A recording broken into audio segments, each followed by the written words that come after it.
দেখুন, দলের আভ্যন্তরীণ কলহ তো আছেই।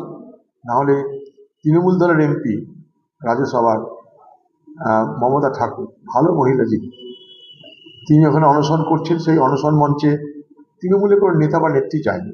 তারা গেছিল কখন? আমি যাওয়ার পর। খেয়াল করে দেখুন, তৃণমূল দলের মন্ত্রী নেতা গেছে কখন? আমি যাওয়ার পর।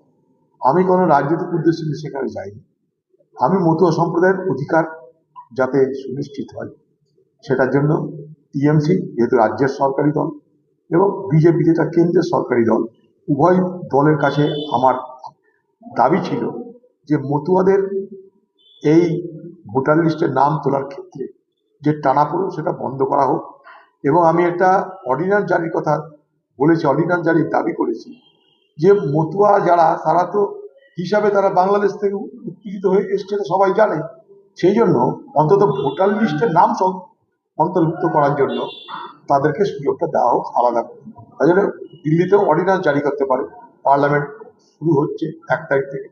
পার্লামেন্ট অর্ডিন্যান্স জারি করে রাজ্য কেন্দ্রের উভয় আলোচনার পরিপ্রেক্ষিতে অর্ডিন্যান্স জারি করে অন্তত মতুয়া সম্প্রদায়কে এই ঝঞ্ঝাট থেকে আলাদা রেখে তাদেরকে ভোট দেওয়ার অধিকারটা সুনিশ্চিত করা। এটা সরকার মনে করলে পারে।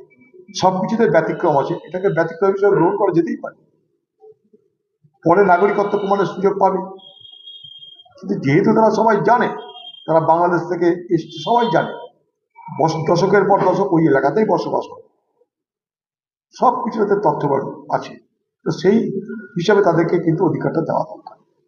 সেইখানটাই মনে হয় দিদির মনে হয়েছে যে এই সময় মতুয়াদের কাছে গিয়ে একটু ভনিতা করা দরকার। ভনিতা করতে তিনি অভ্যস্ত, তিনি ভনিতা করতে ভালো পারে না, তাই তিনি যাচ্ছেন।